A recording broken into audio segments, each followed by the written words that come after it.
February 25th, 1942. Inside a restaurant on Terminal Island in Los Angeles Harbor, a woman named Orie Mie stands behind her own counter with a pencil and a notepad.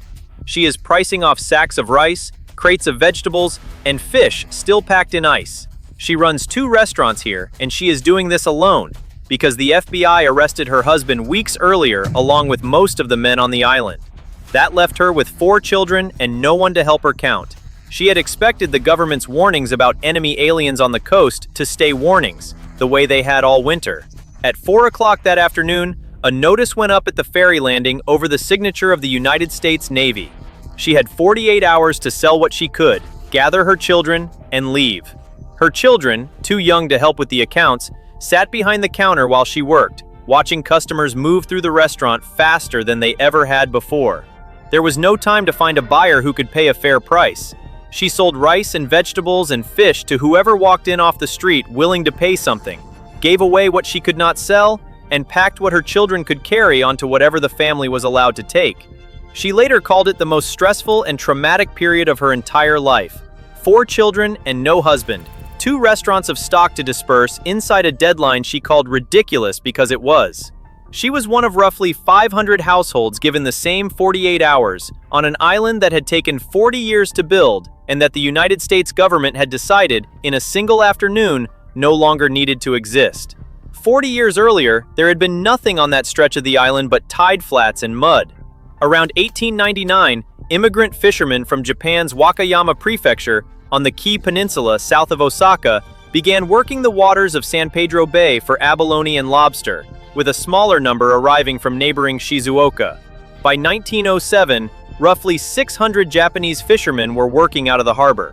They built their first houses on pilings, over the water, along the channel the boats used, in a section of the island called Fish Harbor. The village that grew up around those pilings became known, to the people who lived in it, as Furusato, a word that means something close to old village or hometown. They fished with live bait and long bamboo poles, hauling albacore over the rail 1 fish at a time, a technique that helped build California's canned tuna industry out of almost nothing. The canneries followed the fishermen. Frank and Gilbert Van Camp bought a small cannery in 1914 and turned it into Van Camp Seafood. The French sardine company opened 3 years later and would eventually become known as Starkist. By the 1920s, 9 more canneries had opened along Fish Harbor, and by the height of that build-out, the canneries there alone employed roughly 2,000 workers. Those canneries drew labor from a regional Japanese fishing fleet that, at its own peak up and down the Southern California coast, ran into the thousands of vessels, with Fish Harbor at its center. The families who had built the village with their own hands now supplied an industry that was starting to make other people very rich. The village built its own institutions the way any immigrant community does, out of necessity and pooled money. A fisherman's hall went up around 1916, where young men studied judo and kendo. A Baptist mission opened the same year. By 1918, the Southern California Japanese Fishermen's Association had its own assembly hall, giving the community something the surrounding city never gave it, a place to organize on its own terms. The surrounding city was not neutral toward it. That same year, 1918, California amended its fishing laws to bar Japanese immigrants, who were barred separately by federal law from ever becoming American citizens at all, from owning the very boats they had built the village to run. Boats were registered instead to whichever relative happened to hold citizenship by birth, if the family had one, or to whichever white intermediary was willing to hold the paper. It was an early piece of a discriminatory license regime that would culminate, decades later, in a case called Takahashi versus the California Fish and Game Commission, a case that would not be decided until years after the war, long after the fishing fleet it was written to protect no longer existed to benefit from it. By the 1930s, Furusato had grown into something close to a self-contained town. Around 300 houses stood on the island, home to roughly 3,000 people, nearly all of them Issei immigrants and their American-born Nisei children. About 2 out of every 3 families traced their roots to Wakayama specifically, and the island had grown its own way of speaking, a blend of the old Wakayama fishing dialect, sometimes called Kishuben, after the province the families had come from, and English. Residents had their own name for the result, Taminaru Ben, Terminal Island Talk. fishermen worked on a share system. Roughly 49% of what a boat's catch was worth went to the men who caught it, no matter how many weeks they had spent finding it. A man who spent 3 weeks working a boat out past sight of land could come home to find the company had already claimed the larger half of what his own catch was worth before he had touched a cent of it. The rest went to the company that owned the boat and ran the cannery, an arrangement that had built the canneries into an industry while keeping the fishermen permanently a step behind the money their own labor created.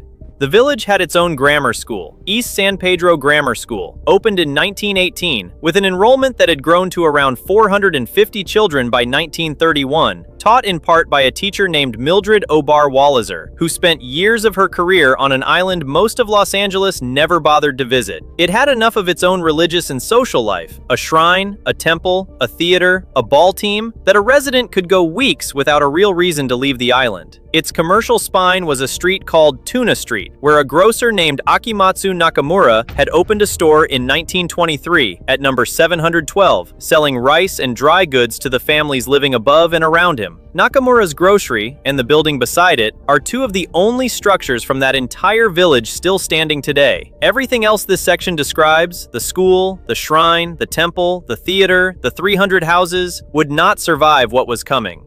Here is what a single night on the island actually sounded like, according to the people who lived through it. A cannery worker named Sui Murakami remembered lying in bed as a girl, listening for the whistle. Each cannery blew its own pattern, a different number of blasts, so a family learned to tell which plant was calling and whether it was calling for them. The whistle could come at 2 in the morning or 3, whenever a boat came in loaded, and when it blew for your cannery, you got up and went and gutted and packed fish until the catch was processed, no matter what time it was or how young you were. The men were gone, often for weeks at a stretch, sometimes months, chasing albacore as far south as the coast of Peru, which left the work of running households, and increasingly the work of running the canneries themselves, to the women and the older children. The smell of fish never entirely left the island. It was in the clothes, in the houses, worked into hair that had been washed a dozen times. A smell residents later remembered less as an unpleasantness than as the simple fact of where they were from. There was a rhythm to the year, beyond the boats and the whistles.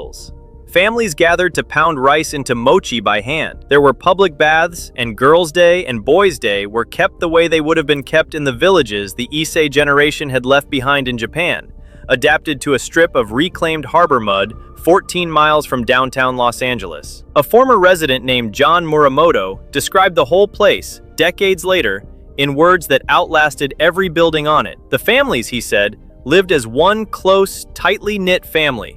That closeness was not sentiment. It was structural.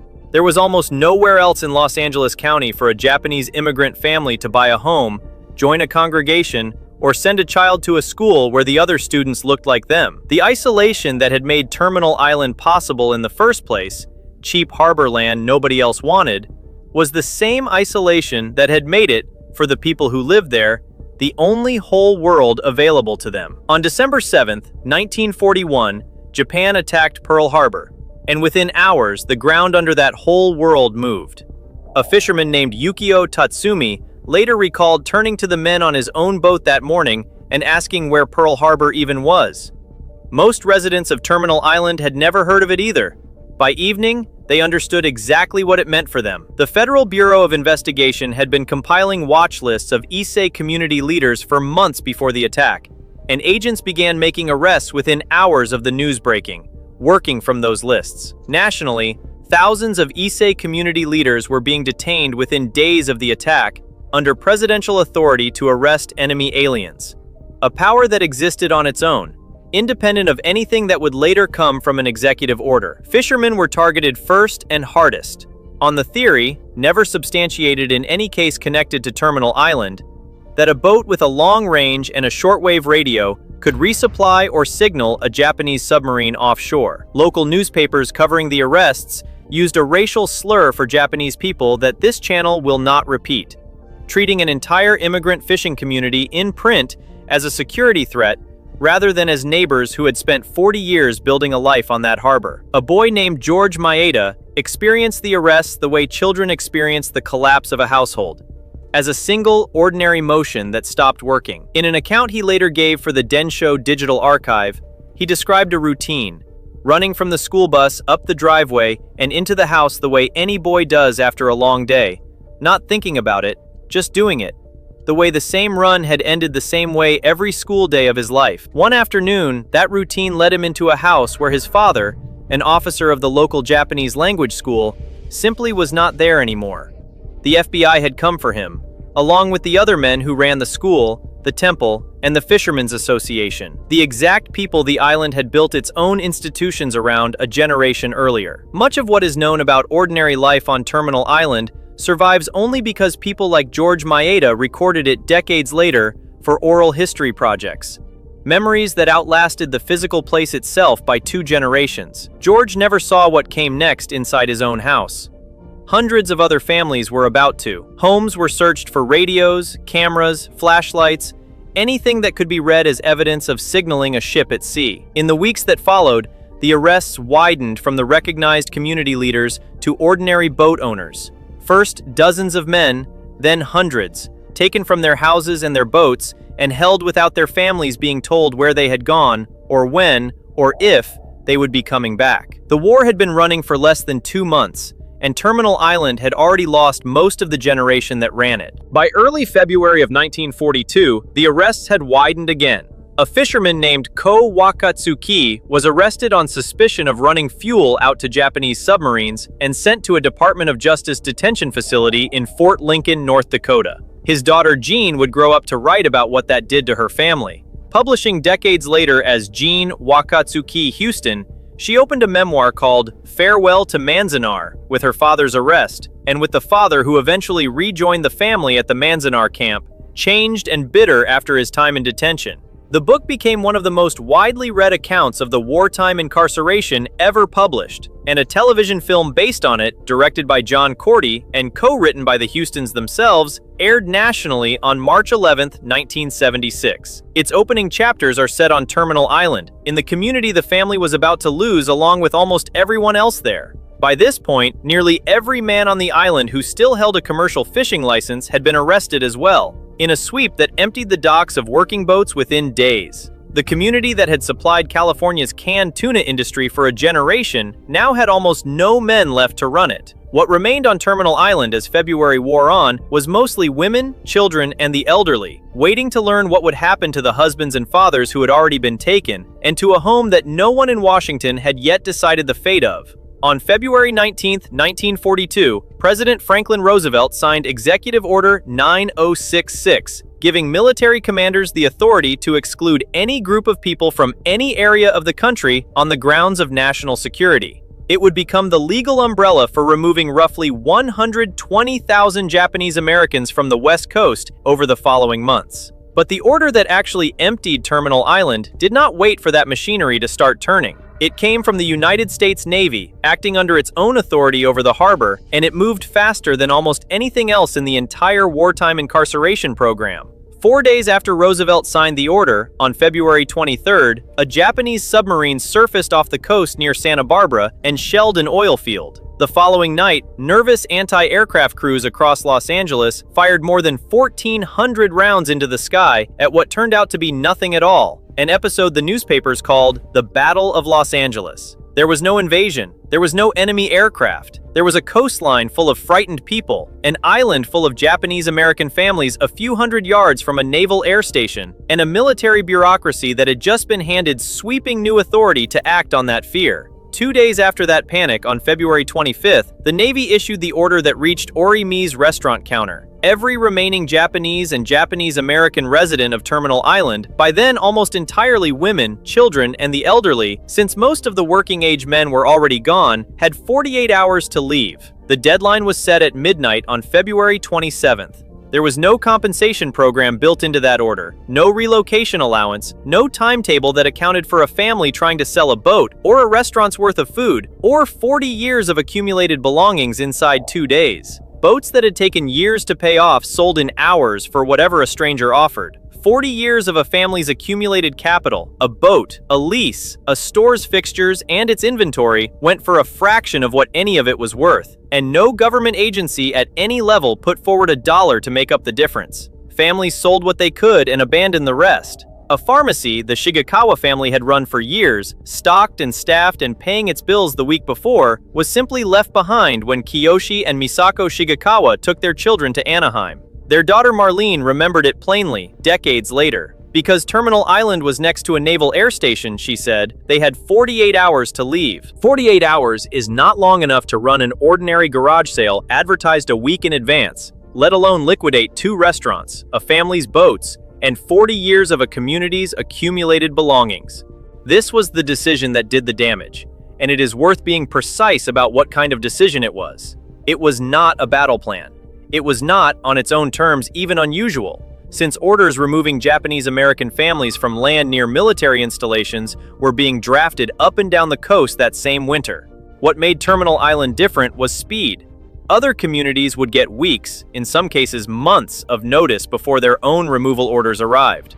Terminal Island got 2 days, and what happened to the physical village in the weeks after those 2 days ended is the reason this is a story about more than removal. Inside those 48 hours, the island did what communities do when they are told they no longer have a choice.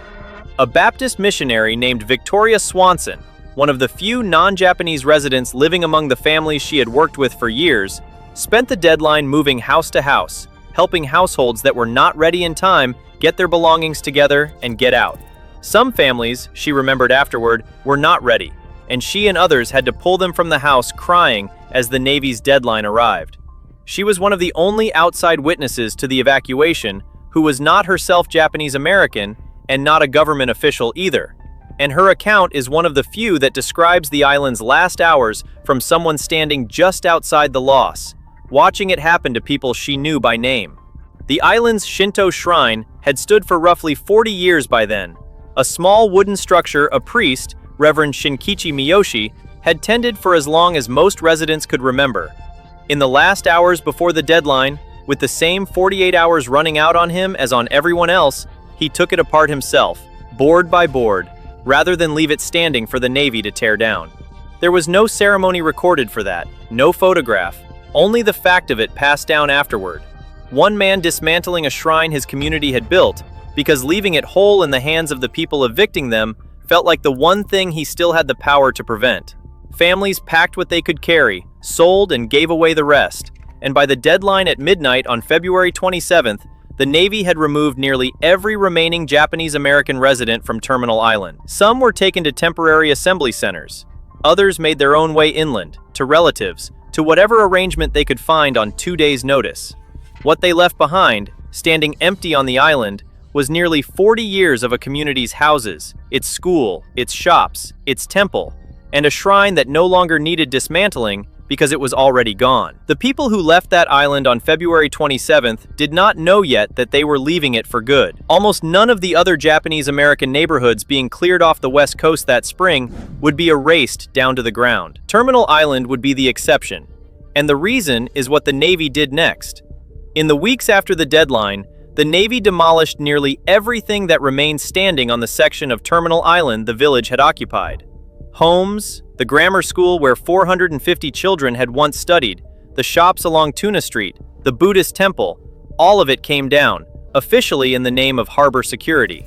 By April 5, 1942, the last Japanese-American residents connected to the island had boarded trains for inland detention, weeks before the broader civilian exclusion orders removing Japanese Americans from the rest of the West Coast had even finished rolling out. Terminal Island was not simply swept up in the general incarceration program.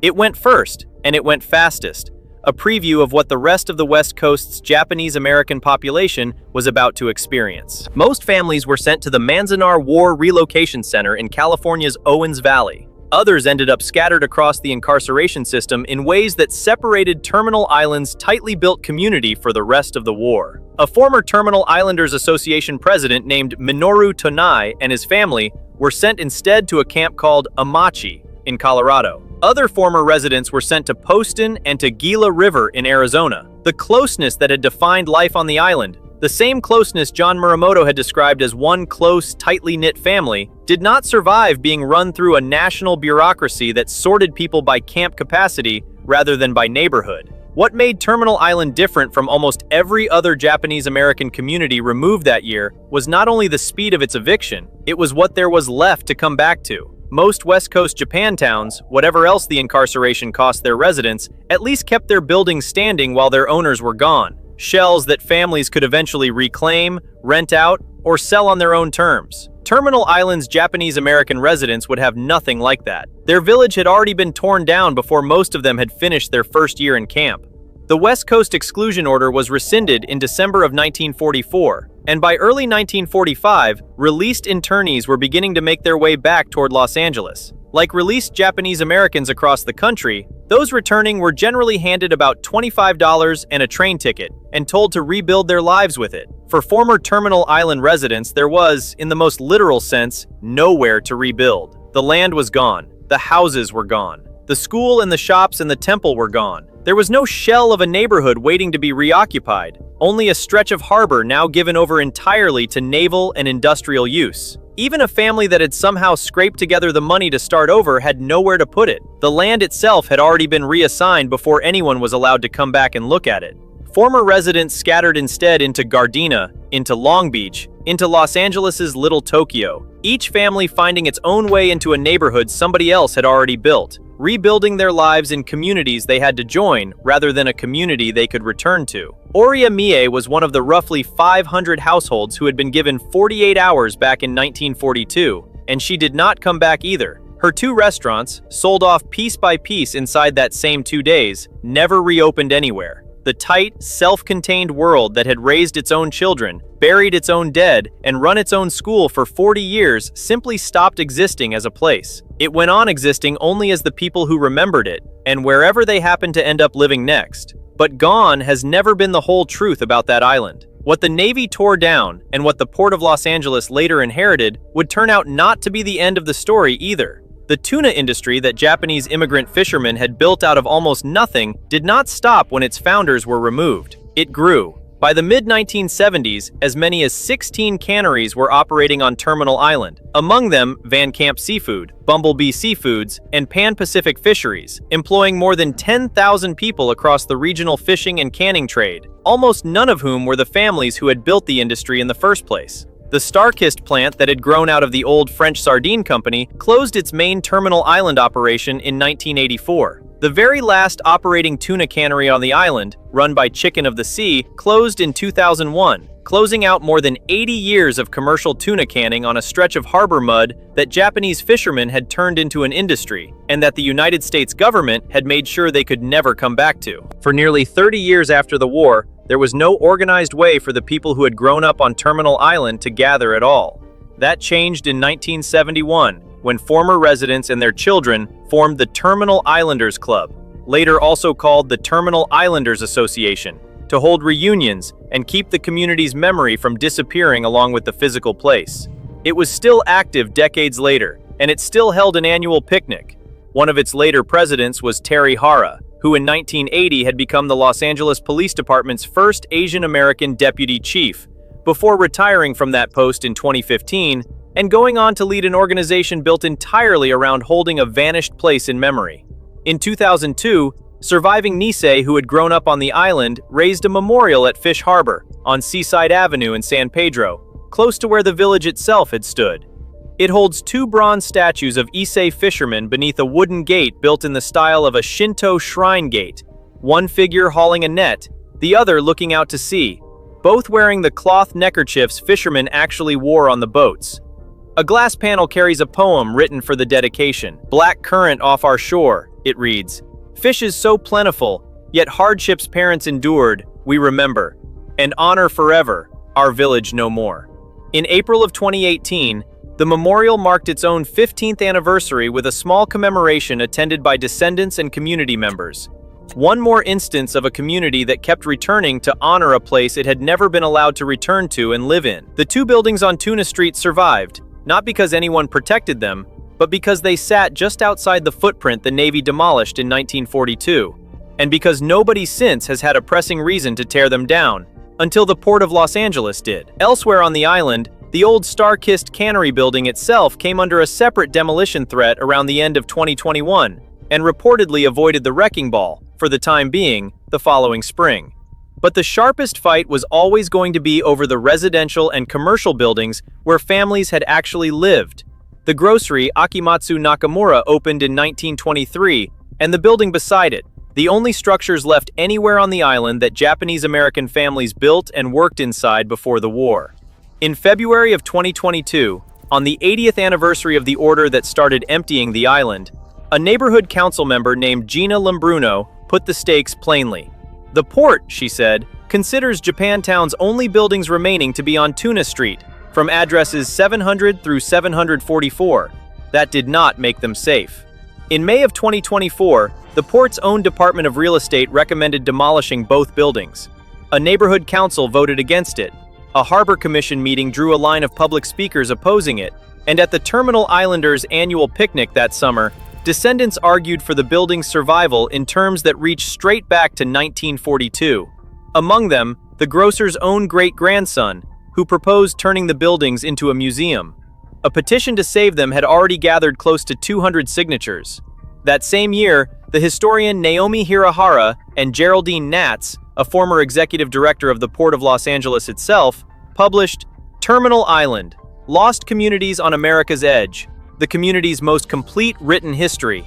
And Hirahara called the port's demolition plan kind of like a replay. One preservation committee member, Paul Hiroshi Boya, whose own mother had been born on the island in 1919, spoke at that same picnic and put the scattered families a different way. 3,000 North Stars, he called them, once gathered in one place at Fish Harbor.